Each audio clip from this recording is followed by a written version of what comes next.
Illuminati. जब से इस वीडियो के बारे में मैंने चूज़ किया है तब से मैं हर जगह पे एक ही चीज़ बना रहा हूँ।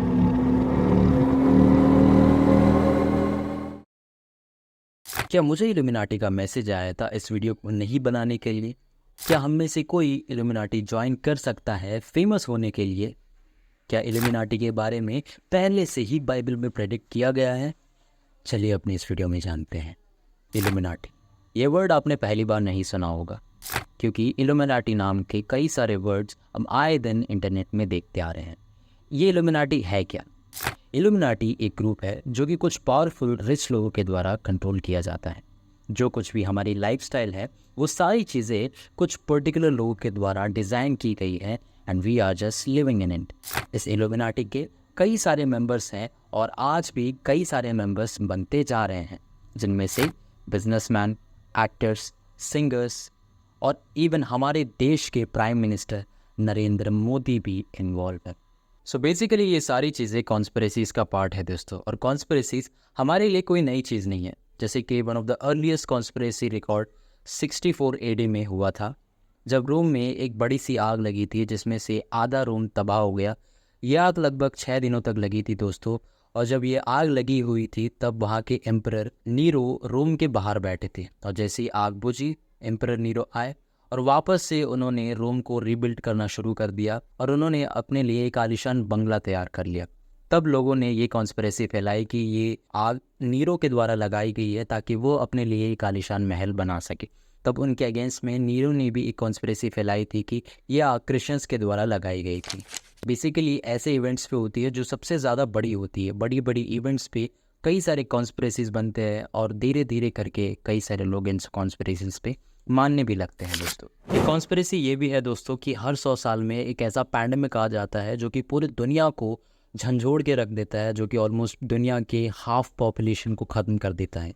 1720 में प्लेग, 1820 में कोलेरा, 1920 में स्पेनिश फ्लू जो कि लगभग 500 मिलियन लोगों को हो गया था, और 2020 में कोरोना वायरस कोविड-19। ऑल्दो इस स्टैट्स का कोई साइंटिफिक प्रूफ तो नहीं है, लेकिन लोगों के अंदर ऐसा अजम्पशन बन गया है, ऐसी मान्यता बन गई है कि हर 100 साल में एक ऐसा पैंडेमिक आएगा जो कि पूरी दुनिया को हिला के रख देगा।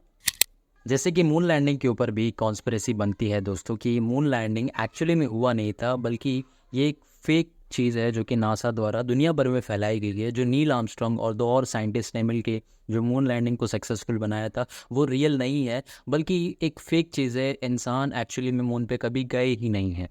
ये भी एक कॉन्स्पिरेसी का पार्ट है। और जिस दिन इस वीडियो को मैं रिकॉर्ड करने बैठा हूँ वो दिन है 9/11/2024, और आप में से कई सारे लोगों को पता होगा कि 9/11/2001 को क्या हुआ था। अमेरिका के वर्ल्ड ट्रेड सेंटर में 2 प्लेन हाईजैक करके क्रैश कर दी गई थी। कई सारे लोगों ने ये भी कॉन्स्पिरेसी फैलाई कि ये भी कुछ लोगों के द्वारा इंटेंशनली किया गया था, कुछ लोगों के द्वारा जानबूझ के ये चीज़ करी गई। हालांकि हम सब जानते हैं कि वो टेररिस्ट के द्वारा किया गया था, लेकिन कुछ लोगों का ऐसा मानना था कि किसी सीक्रेट सोसाइटी के द्वारा वो हाईजैक किया गया। सो ऐसे एक नहीं, दो नहीं, कई सारे कॉन्स्पिरेसीज फैले हुए हैं दोस्तों। So, ऐसे कई सारे कॉन्स्पिरेसीज दुनिया भर में फैली हुई है कि कुछ पर्टिकुलर लोगों के द्वारा यानी इल्यूमिनाटी के द्वारा ये सारी चीज़ें की जा रही है हमें बेवकूफ़ बनाने के लिए। मज़े की बात तो ये है कि 2 साल पहले मैं भी इन चीज़ों के ऊपर भरोसा करता था, लेकिन जब प्रैक्टिकली मैंने इन चीज़ों के बारे में सोचा तब मुझे ये पता चला कि ऐसी कोई चीज़ें होती ही नहीं है, बल्कि ये लोगों के द्वारा अपने आप से क्रिएट की जाती है। सो ये कॉन्स्पिरेसीज क्रिएट होती क्यों है? कॉन्स्पिरेसीज इसीलिए क्रिएट होती है कि अगर कोई बड़े इवेंट्स होते हैं और हमें उन इवेंट्स का कोई पर्टिकुलर आंसर नहीं होता, तो हम आउट ऑफ क्यूरियोसिटी हम उस आंसर को जानने के लिए एक अपने मन से ही एक अलग पिक्चर बनाने लगते हैं और ये सोचने लगते हैं कि यही रियलिटी है, यही सच है। सो ऐसा होता क्यों है? बेसिकली हम इंसानों में एक चीज़ है कि हम हर चीज़ में मीनिंग ढूंढने लगते हैं। एग्जाम्पल के लिए आप इस क्लाउड को देखिए। इस क्लाउड में कोई मीनिंग तो नहीं है, लेकिन अगर आप इसे ध्यान से देखोगे तो आपको ऐसा लगने लगा कि ये हमने कहीं और पहले देखा होगा। इसे और अच्छे से समझने के लिए हम इस चीज़ को देखते हैं। ये देखिए दोस्तों, इसे देख के ऐसा लग रहा होगा कि एक इंसान अपनी दोनों आंखें खोल के, अपना मुंह खोल के हमारी तरफ देख रहा है, बल्कि ये ऐसा कुछ नहीं है, एक नॉर्मल सा स्विच बोर्ड है, दैट्स इट। और इस चीज़ को देखिए दोस्तों, ये भी, इसको भी देख के हमें ऐसा ही लग रहा होगा कि ये कोई इंसान हमें घूर के देख रहा है, बड़े लंबे बालों वाला, लेकिन इसमें भी ऐसा कुछ नहीं है। ये जस्ट एक साफ करने वाला एक चीज़ है, एंड इससे ज़्यादा ये कुछ है नहीं। ऐसा होता क्यों है? ये एक साइकोलॉजिकल फिनोमेना है जिसका मीनिंग है पेरिडोलिया। एक इमेज को देखने के बाद हमें ऐसा लगने लगता है कि हमने इस इमेज को कहीं और भी देखा है, और हम उस इमेज को उस इंसान या फिर उस थिंग से रिकॉग्नाइज करने लगते हैं दोस्तों। एग्जाम्पल के लिए, face on the moon and the random person in the cloud.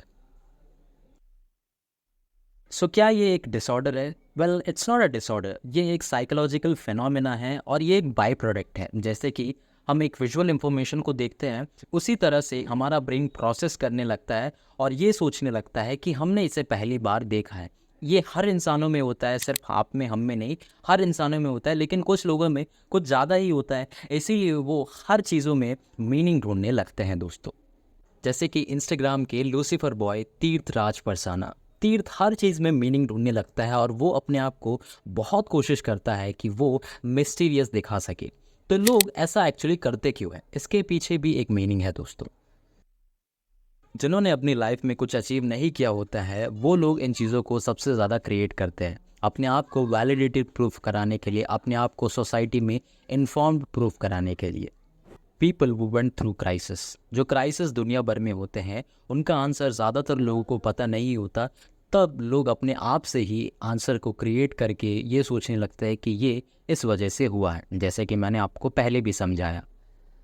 और अगर इन कॉन्स्पिरेसीज़ का किसी रिलीजन के साथ जोड़ा जाए तो ये कॉन्स्पिरेसीज़ और स्ट्रॉन्ग होने लगती है और लोगों का इंटरेस्ट इन कॉन्स्पिरेसीज़ में और ज़्यादा बढ़ने लगता है।